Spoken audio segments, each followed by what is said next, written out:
KP waterfall परिसरातला हा video अभिषेकच्या मित्रांनी काढलेला शेवटचा व्हिडिओ ठरला, कारण त्यानंतर आपला मित्र आपल्यासोबत नसणारे हिरवगार धुक्याचं वातावरण मृत्यूचा शोक व्यक्त करण्यात बदलणारे याची या तरुणांना जराशीही कल्पना नसावी। सुट्टीच्या दिवशी धबधबे आणि ट्रेकिंग पॉइंट्सवर जाणं 23 वर्षांच्या अभिषेक कुशवाहा याच्या जीवावर बेतलं। रविवारी संध्याकाळची वेळ। अभिषेक कुशवाहा वय 23 वर्ष, साहिल हरिजन वय 17 वर्ष, देवा गायंधर वय 22 वर्ष आणि त्यांचा आणखीन एक मित्र हे चौघे सुद्धा ठाण्यावरून घरी कुणालाही माहिती न देता रायगड जिल्ह्यातल्या खोपोली जवळील केपी वॉटरफॉल परिसरात निघाले। धबधबे आणि ट्रेकिंगचा आनंद लुटायला आलेले हे मित्र पण क्षणात होत्याचं नव्हतं झालं। चौघांपैकी तिघांनाच घरचा रस्ता धरावा लागला, कारण एकाचा मृत्यू झाला। खोपोली जवळील केपी वॉटरफॉलवर पावसाळ्यात अनेक तरुणांची गर्दी पाहायला मिळते। लांबून इथं अनेक पर्यटक येतात, पण रस्ता भटकणं, वाहून जाणं या घटना सुद्धा इथे वाढताना पाहायला मिळतात। आता तर थेट मृत्यूचीच बातमी समोर आली। रविवारी 2 ऑगस्टला हे 4 मित्र ट्रेकिंगसाठी आणि धबधबा पाहण्यासाठी केपी वॉटरफॉलला आले। संध्याकाळची वेळ असल्यानं या तरुणांना पुढचा प्रवास खडतर गेला। टॉर्च, दोरखंड, प्राथमिक उपचार, योग्य ट्रेकिंग शूज असं कुठलंही सामान या तरुणांकडे नव्हतं।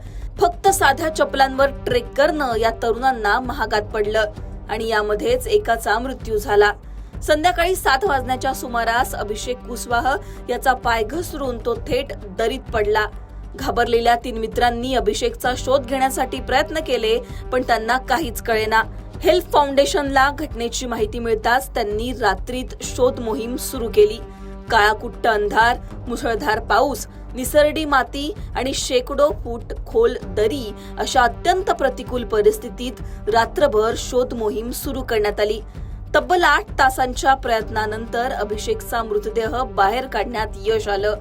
2 ऑगस्टच्या रात्रीचा थरार हेल्प फाउंडेशनचे अध्यक्ष गुरुनाथ साठेलकर यांनी सांगितला। दिनांक 2 ऑगस्ट 2024 रोजी रात्री 11:30 वाजताच्या दरम्यान प्रसिद्ध अशा खोपोलीतील केपी वॉटरफॉलला काही पर्यटक गेले होते। त्यापैकी 3 पर्यटक झेनिथ ठाकूरवाडी येथे आले आणि त्यांनी सांगितले की आमच्यापैकी एक मुलगा, आमच्यापैकी एक युवक, आमचा मित्र हरवलेला आहे, कदाचित तो जखमी असावा, त्याला तुमची मदत लागेल।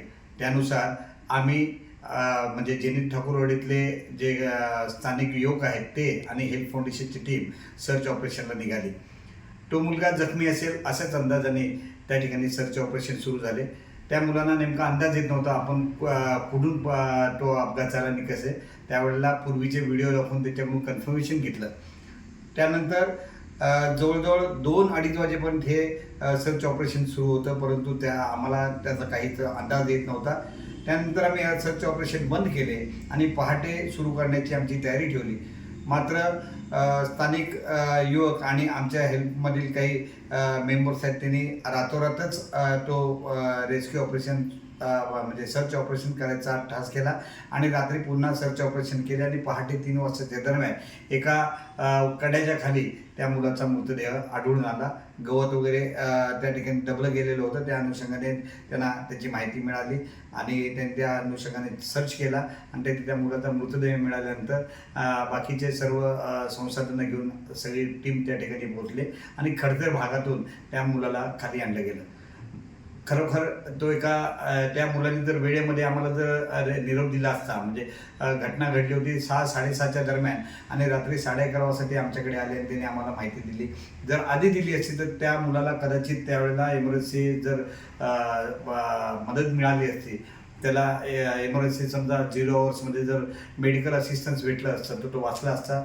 दुर्दैवाने तसं काही झालं नाही। दरम्यान या घटनेनंतर आता परिसरात एकच खळबळ उडाली आहे। पावसाळ्यात सुरक्षा साधनांशिवाय अशा ट्रेकिंगच्या ठिकाणी जाणं टाळावं असं आवाहन या घटनेनंतर करण्यात येत आहे।